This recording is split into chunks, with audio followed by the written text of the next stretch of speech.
9:45 on your Thursday morning. Good to be with you for a good day, Kentucky. Live here at Tire Discounters, Beaumont Center. We've got Ben Swager with us on this Thursday. We talked about our tires. We talked about what's going on under the hood. Now we're going to talk about the trunk, some important things to have in case of an emergency or, you know, the dreaded flat tire. So we've got our demo car here, nice Mercedes. We're going to pop the trunk. We actually talked about the battery being hidden. It is back here. That's right. Yes, sir. And just like as the cold weather starts coming in, you got to make sure that you know where those components are. Something else, you check those batteries when you come in for an oil change, just to make sure they're charging right. Make sure that your alternator's working right. Make sure the battery has enough voltage in it, all that good stuff. Another thing that's handy to have that a lot of people are going to is keeping an actual jump box. This is a tiny little jump box. It takes the place of jumper cables where you actually have to have another vehicle. Okay. This you just hook right up to it, and it powers your battery to start your engine. I did not even know those existed. I always knew, you know, you have to call up a buddy and they'll jump you, but actually having that, you know, available, it saves, you know, a phone call at the very least, a little more efficient too. That's right. And then make sure you have your spare.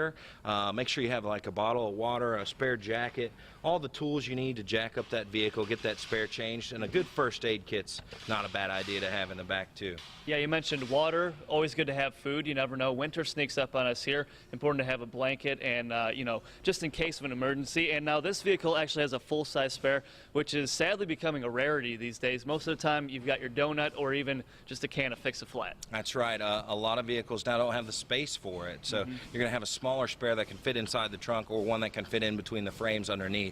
But a full-size spare is always good to have. And it's all about preparation, too. These are things you don't think of until you're like, oh, boy, I really wish I had my trunk stocked and I'm ready for the winter. Yeah, you never know what you need until you need it.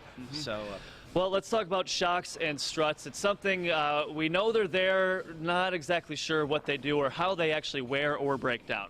So shocks and struts, if you look at this one, you can see how it has all this extra junk on the bottom. What that is that's oil. There's actually a cylinder, hydraulic cylinder inside there that leaks and lets oil out as they wear down. Your shock is probably the most underutilized thing on your vehicle, and what it does is it keeps your tire pushed down, gives you that even wear and a smooth ride as far as going down the road. You can really notice a difference when you replace those shocks and struts.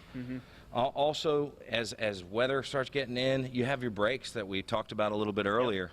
As your brakes wear down, you lose a lot of stopping distance when they get this low. There's other conditions. You all hear that squeak and squeal as you're driving. That's this squealer bar is what it's called, and it's actually a brake pad indicator is the technical term.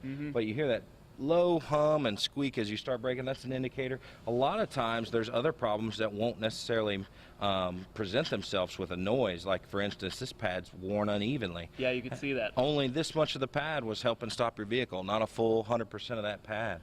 So another good thing as that weather and the inclement weather starts creeping in on us, your stopping distance start to lower with the snow, and you want to have good thick pads on there to keep you going. Especially as conditions start to deteriorate. Well, we found a nail in my tire, so first of all, thank you for patching that up. Appreciate it. But you guys offer so much, obviously great service here at Tire Discounters.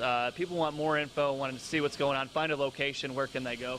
You can go to tirediscounters.com, www.tirediscounters.com. We have 12 locations, Lexington and surrounding, and we're here to serve you. We're all about the customers at Tire Discounters. And we appreciate it. Maybe consider getting some new tires too as we head into those all-important winter months. Thanks for the advice. Always great hanging out with you, Ben. Appreciate it. Thanks again for fixing my tire. We're good. We're going to make it back to the station, it looks like.